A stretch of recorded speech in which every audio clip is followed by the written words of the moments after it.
حضرت ابو ہریرہ رضی اللہ تعالیٰ عنہ سے روایت ہے، رسول اللہ صلی اللہ علیہ وسلم نے فرمایا، جس نے روزے کی حالت میں بھول کر کچھ کھا لیا اسے چاہیے کہ اپنا روزہ پورا کرے، اسے اللہ نے کھلایا اور پلایا ہے۔ سننے ابن ماجہ حدیث نمبر 1673۔ حضرت اسماء بنت ابو بکر رضی اللہ تعالیٰ عنہ سے روایت ہے، انہوں نے فرمایا، رسول اللہ صلی اللہ علیہ وسلم کے زمانے میں ایک ابر آلود دن میں ہم نے روزہ کھول دیا، یعنی یہ سمجھے کہ سورج غروب ہو چکا ہے، لیکن پھر بادل ہٹ گئے اور سورج نکل آیا۔ ابو اسامہ رحمہ اللہ کہتے ہیں، میں نے ہشام بن عروہ رحمہ اللہ سے کہا، کیا انہیں روزے کی قضا کا حکم دیا گیا تھا؟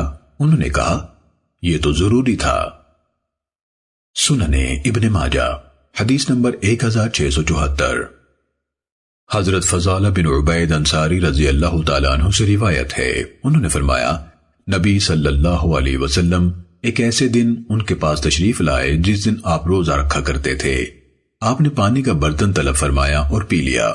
ہم نے کہا، اے اللہ کے رسول، یہ تو وہ دن ہے جس دن آپ روزہ رکھا کرتے تھے۔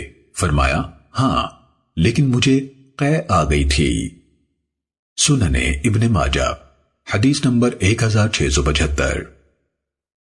حضرت ابو ہریرہ رضی اللہ تعالیٰ عنہ سے روایت ہے، نبی صلی اللہ علیہ وسلم نے فرمایا، جس کو خود بخود قے آ جائے اس پر قضا نہیں، اور جو قصدن قے کرے اس پر قضا ضروری ہے۔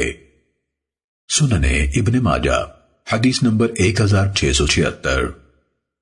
حضرت عائشہ رضی اللہ تعالیٰ عنہ سے روایت ہے، رسول اللہ صلی اللہ علیہ وسلم نے فرمایا، روزے دار کے بہترین اعمال میں سے ایک عمل مسواک بھی ہے۔ سننے ابن ماجہ حدیث نمبر 1677۔ حضرت عائشہ رضی اللہ تعالیٰ عنہ سے روایت ہے، رسول اللہ صلی اللہ علیہ وسلم نے روزے کی حالت میں سرما لگایا۔ سننے ابن ماجہ حدیث نمبر 1678۔ حضرت ابو ہریرہ رضی اللہ تعالیٰ عنہ سے روایت ہے، رسول اللہ صلی اللہ علیہ وسلم نے فرمایا، سینگی لگانے والے اور لگوانے والے نے روزہ کھول دیا۔ سننے ابن ماجہ حدیث نمبر 1679۔ حضرت ثوبان رضی اللہ تعالیٰ عنہ سے روایت ہے، انہوں نے فرمایا، میں نے رسول اللہ صلی اللہ علیہ وسلم کو یہ فرماتے سنا ہے، سینگی لگانے والے اور لگوانے والے نے روزہ کھول دیا۔ سننے ابن ماجہ حدیث نمبر 1680۔